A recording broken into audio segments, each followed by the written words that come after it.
was wonderful. Bravo! I loved it. Oh, it was great. Lights. Well, it was pretty good. Well, it wasn't bad. Well, there were parts of it that weren't very good, It though. could have been a lot better. Camera. I didn't really like it. It was pretty terrible. It was bad. It was awful. It was terrible. Get him away! Hey! Action. Ooh. The GameSHOUT movie reviews. And welcome back to GameSHOUT Radio. You've now tuned in to GameSHOUT at the Movies. GameSHOUT's weekly look at what's new, amazing, and cool in the movie world. Now, guys, we've got a really cool lineup for you because, you know, it's getting closer to the holiday season. I thought it'd be really interesting if we could look at some DVDs that are coming out. So that's going to be first up tonight, top DVDs for this holiday season. And after that, we're going to be having a theatrical movie preview of The Producers, and Capt and Maverick's going to be hitting that. And then we're going to finish it off by having a theatrical movie review of Peter Jackson's King Kong. Yes, King Kong. I think it's going to be one of the greatest films this year, but let's see what Josh has to say about that when the time comes. Now, first up, guys, what's the top 10 films in the theaters? Well, at number 10, you got Pride and Prejudice. Modest, not really making a heck of a lot of cash in right now. Number 9, Gay Cowboys Eating Pudding. Brokeback Mountain. Number 8, Just Friends. I'm sorry, I probably shouldn't have said that, but it's true. It's probably a great film. Thought so. There's nothing wrong with it. Number 8, Just Friends. Number 7, that Johnny Cash biopic, Walk the Line. Number 6, Yours, Mine, and Ours. Number 5, Sirenia. Number 4, Harry Potter and the Goblet of Fire. And number 3, The Family Stone. Number 2, The Chronicles of Narnia, The Lion, the Witch, and the Wardrobe. Yes, that's doing very well. It actually pulled in a lot more money than number 1, King Kong, Peter Jackson's latest epic. And I think we're really going to have to stay tuned to listen to what Josh has to say about that because, well, I'm expecting some pretty good things. Now, first up, guys, the top 10 DVDs for this holiday season.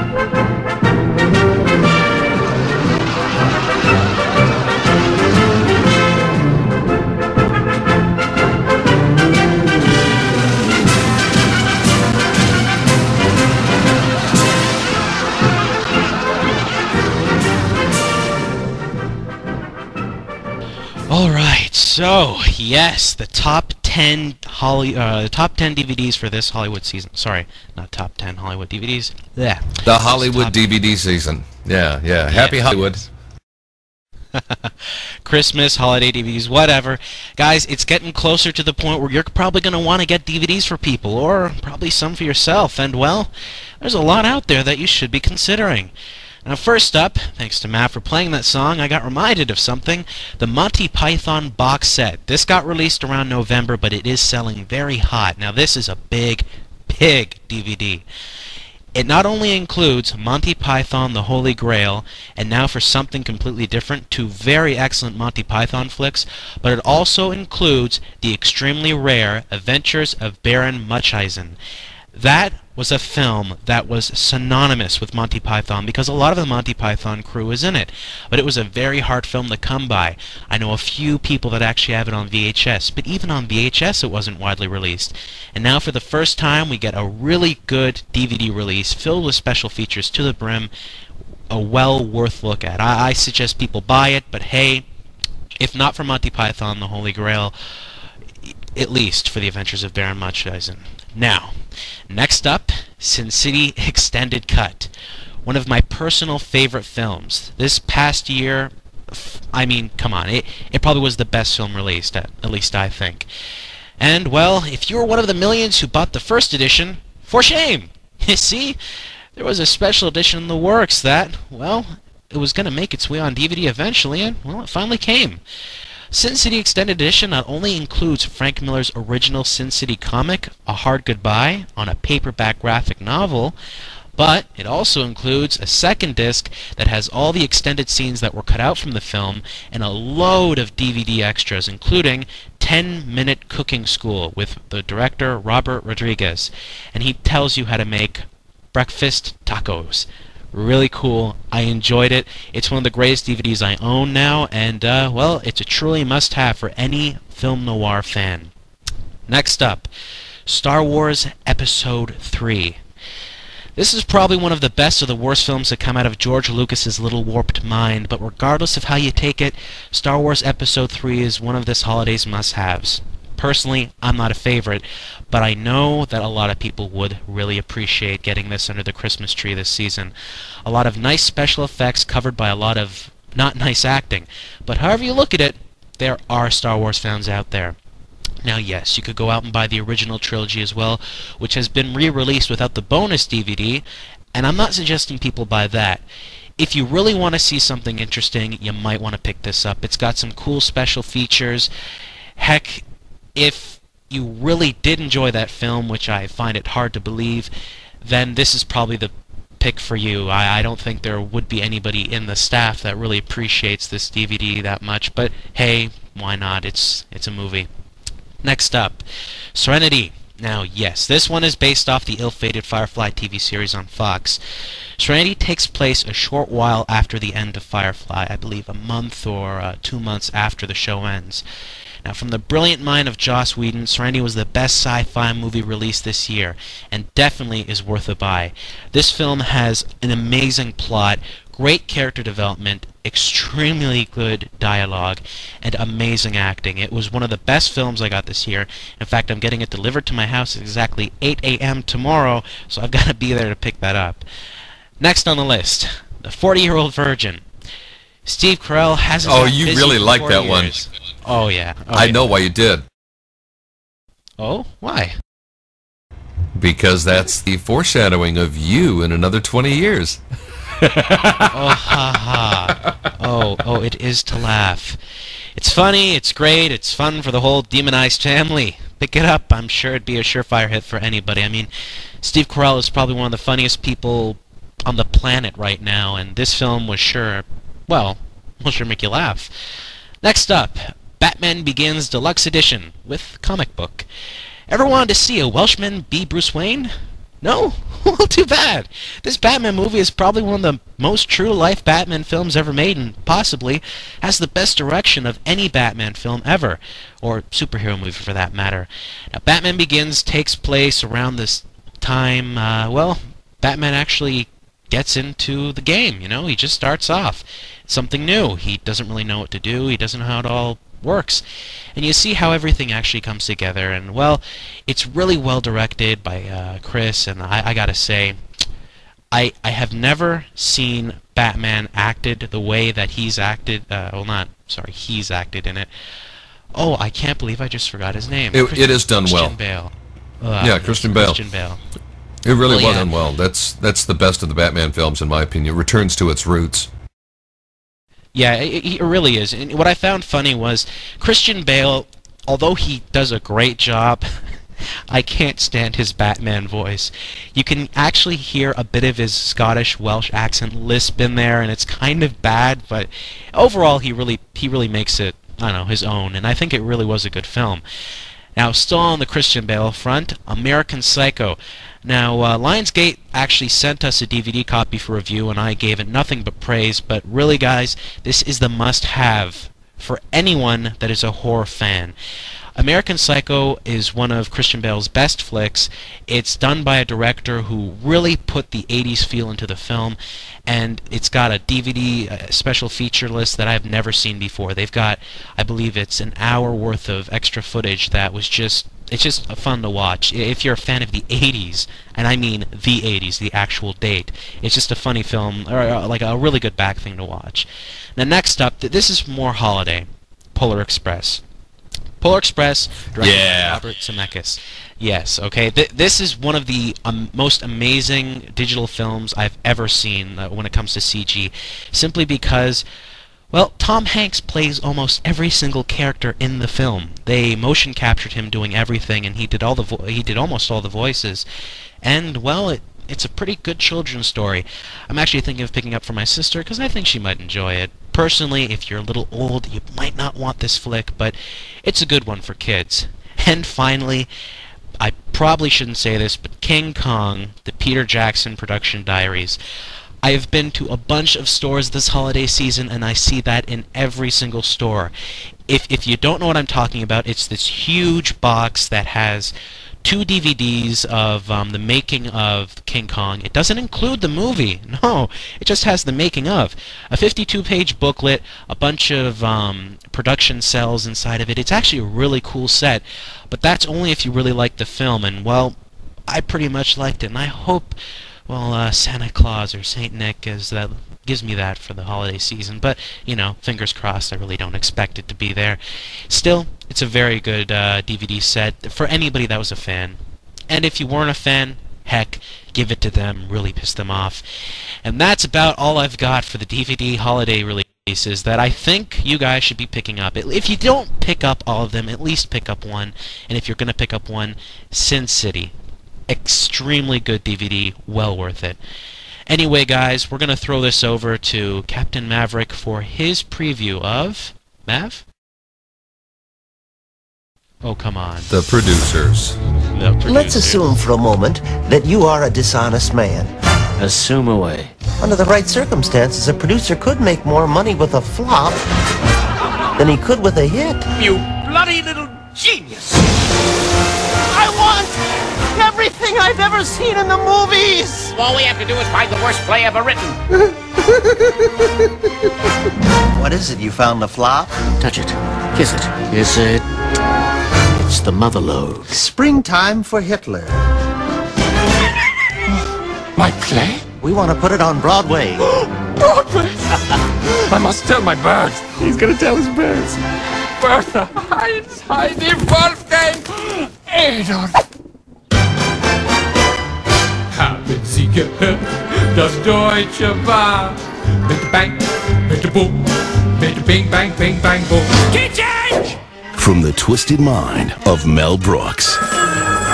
Bialystok in bloom. Bialystok in bloom. Oh, smart as a whip. We might have a position for you. As a matter of fact, we might have several positions for you. I want you to know, my dear, that even though we're sitting down, we're giving you a standing ovation. Max. What? This is it! Springtime for Hitler and Germany. Nathan Lane. Send me to the moon, you animal. I love you! Matthew Broderick. Max, she's fantastic. I've never felt this way before. Uma Thurman. Remember when Ula danced? Yeah. Ula, dance again. God bless sweet. And Will Ferrell. Stand still! How can I shoot you if you keep moving? You already had your toilet break. I'm not going into the toilet. I'm going into show business. The Producers. Directed by Susan Stroman.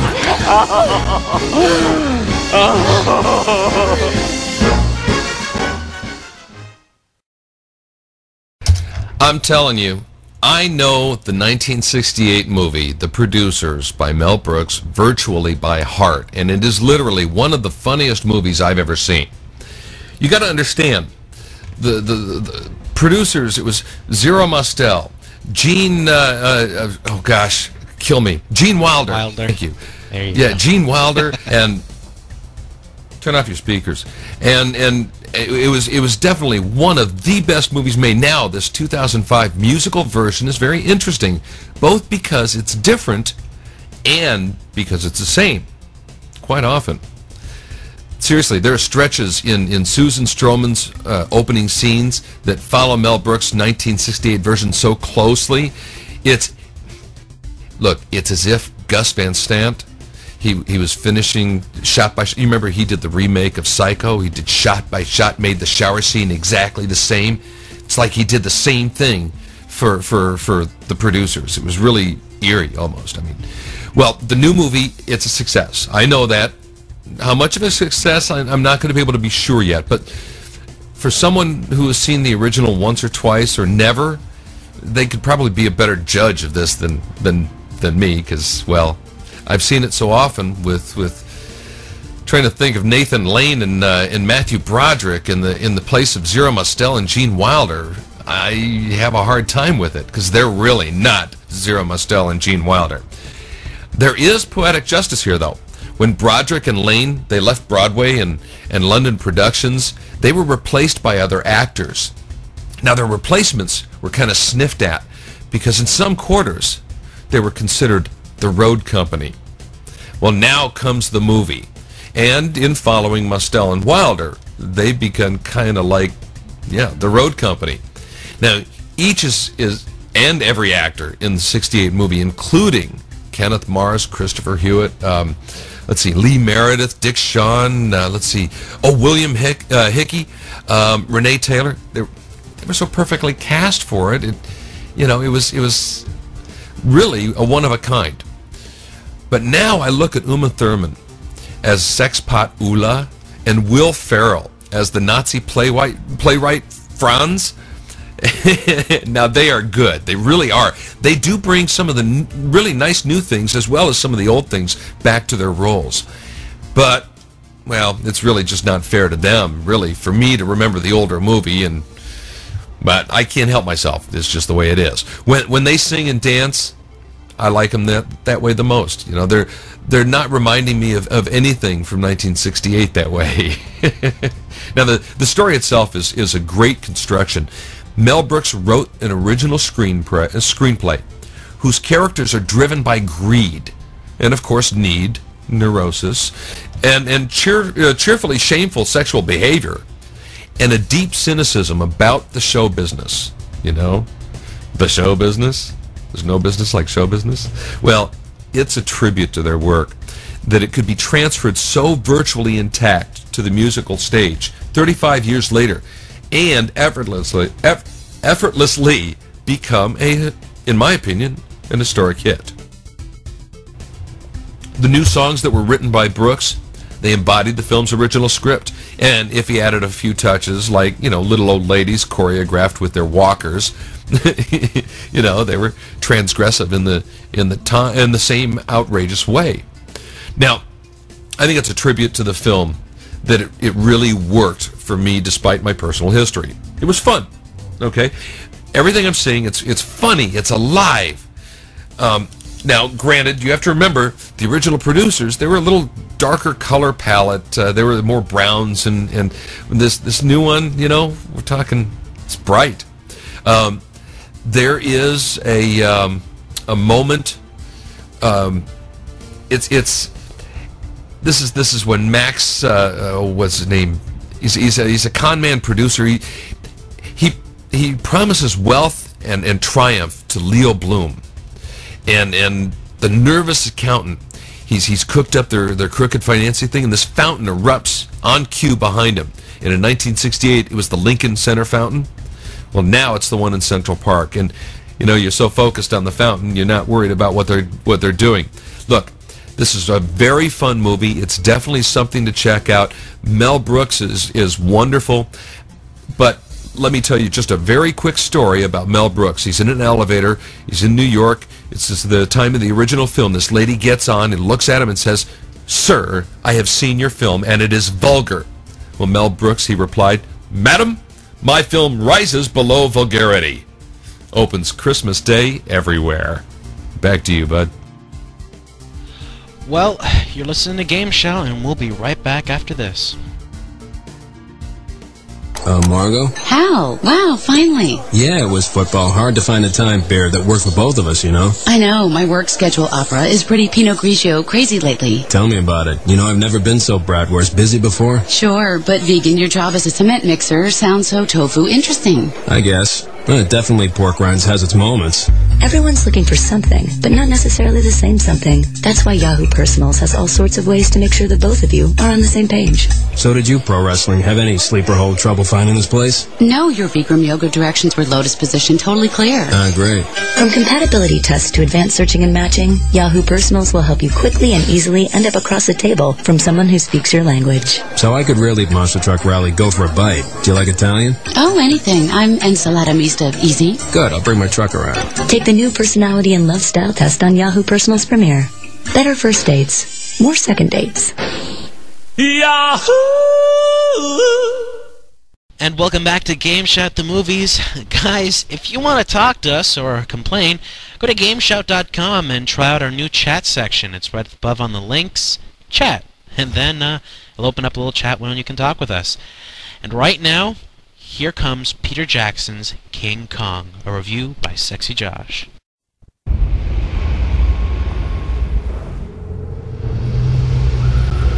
And lo, the beast looked upon the face of beauty, and beauty stayed his hand, and from that day forward, he was as one dead. So you're ready for this voyage, Miss Darrow? Sure. Nervous? Nervous? No. Should I be?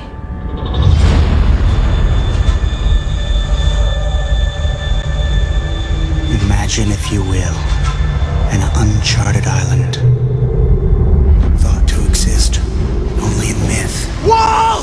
There's a wall ahead!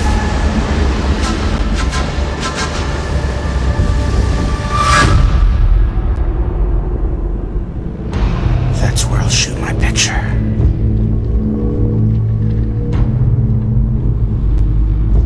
It's deserted. Of course it's deserted. The place is a ruin.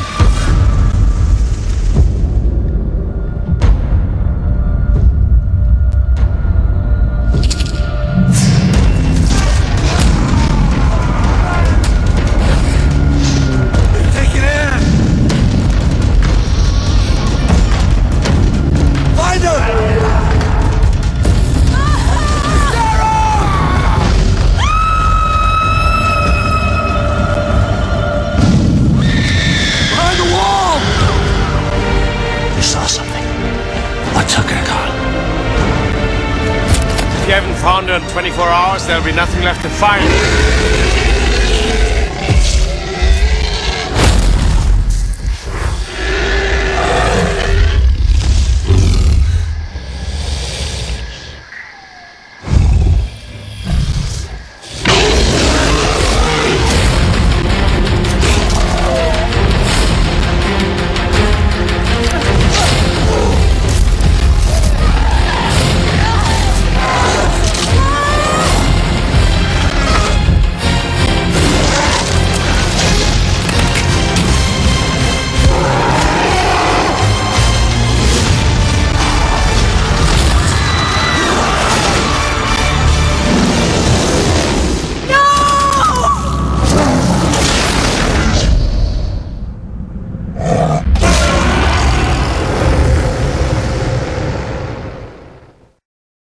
King Kong. Not just any King Kong, but Peter Jackson's King Kong. Well, I think we could have all pretty much guessed this was going to be a great film. Why? Well, have you seen The Lord of the Rings lately? Huh? That's right. I mean, even if you didn't like The Lord of the Rings, you could at least appreciate the expertise in film that Peter Jackson has, the scope for cinema, the overall epic that he can create. And he did it again with King Kong. Following, filmmaker Carl Denham, and then who's actually played by Jack Black, a desperate man who is trying to shoot his film, but as the basic film companies are trying to tell him, screw you, we're taking away your film. He escapes with Ann Darrow, who was played by Naomi Watts, and Jack Driscoll, who's played by Adrian Brody, to an island somewhere, I'd say off of like a coast somewhere very far away in the middle of the ocean. Regardless, this is Skull Island. Now, at a first glance, it's like, well, that's a pretty big island. I don't know how hasn't been discovered yet. Yeah, they get on the island and they're airily met by this really creepy tribe of natives. At this moment here, I was all of a sudden like, wow, Peter Jackson's pulling all the stops here. I mean, this isn't this is definitely not a children-friendly movie. These natives are in fact creepy, and they start trying to kill off the film crew one by one. Then they kidnap Ann Darrow and throw her out to the jungle as a tribute to their god, who actually turns out to be Kong. At first glance, it's kind of like you don't get to see much of Kong at first, and this is about an hour and a half into the film almost, and a 3-hour movie. Let me point out, Kong looks amazing. I don't know what they've done or how they did it, if they even used live action at all. Kong looks amazing. It looks, if it is all CG animated, they did an amazing, just a beautiful job. He looks real. He looks like a real gorilla that they somehow like just giantized, 30 stories tall. He is just drop jaw unbelievable, hands down. He moves like a gorilla. He looks like a gorilla, except that he's 40 times the size of a gorilla. So here begins this story where Ann Darrow meets Kong, and was kind of afraid at first, but as time goes by, she begins to trust him, to get to know Kong, and I guess granted that she's in love with Jack Driscoll too, there's always love with a giant monkey. Well, that's kind of what happens. No, she doesn't do it with the monkey. No, this is like one of those type of animal owner love. Like it's like a giant pet for Ann, and it protects her. And in doing so, this fight scene is just one of the coolest fight scenes. Let me just say that Peter Jackson knows how to do some action sequences. A fight scene between Kong and not one, not two, but 3 gigantic man-eating dinosaurs. That's right. While it just looks off to be one, and there's a second one, and he's holding Ann Darrow, all of a sudden out of the bushes behind him, boom, another dinosaur. So now it's Kong with, 1 monkey versus 3 lizards. Is one of the coolest fight scenes, and it spirals off the side of a cliff into giant vines. So now there's a dinosaur caught in vines, swinging itself back and forth, trying to eat Ann Darrow. Kong, a little about 30 feet below them, fighting off another dinosaur, and everybody just hits the ground, and Kong kills the last one in an homage to the very first King Kong by basically breaking its jaw wide open, and then plays with it afterwards like a real monkey would do. That's just, it's an amazing drop-jaw thing.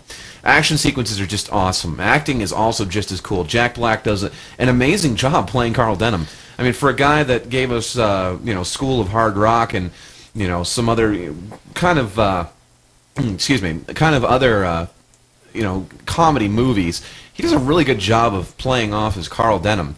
He's good. I gotta say that I was very much surprised by Jack Black's acting. Naomi Watts does a really great job too. She is just this perfect kind of vaudeville slash actress slash very sad, very kind of, I don't know, it's kind of hard to explain. This is all taking place kind of during the Depression of America, so she kind of has this very cheerful yet sadness going for her. She does a good job with that. Adrian Brody as Jack Driscoll also does a spectacular job, first playing as this kind of crap, I don't want to be doing this, then crap, there goes Ann, I better save her, to crap, I got screwed in the end. Ending scene, we all know how Kong ends, and let me say it ends beautifully. It is one of the most beautiful endings ever. To see Kong stand atop the Empire State Building, fiercely fighting off the fighter jets that are trying to shoot him down, and then, well, we all know what happens after that. But if for some odd reason you've been living under a rock for most of your lives, or just blatantly never heard of the King Kong, then I'm not going to spoiler. Yeah, he falls off the building, duh. And dies. It's just this dies. Yes, he does die. And Jack Black delivers the final line: "It wasn't the fall that killed him; it was beauty." Just beautiful line, especially from Jack Black. That just classic. Classic. So yeah, King Kong is just this roller coaster ride of action. Great acting and a lot of other things. I highly suggest anyone who can sit 3 hours to go and see this film. And if you want to see like a dozen giant dinosaurs topple over themselves in a fatty, fleshy fight for life, it's really cool. I give it a 9.0 out of 10. Vicious? Well, that's GameSHOUT the movie. Stay tuned for GameSHOUT. This is GameSHOUT Radio, the #1 talk game station in the world. Visit GameSHOUT.com for more info. GameSHOUT.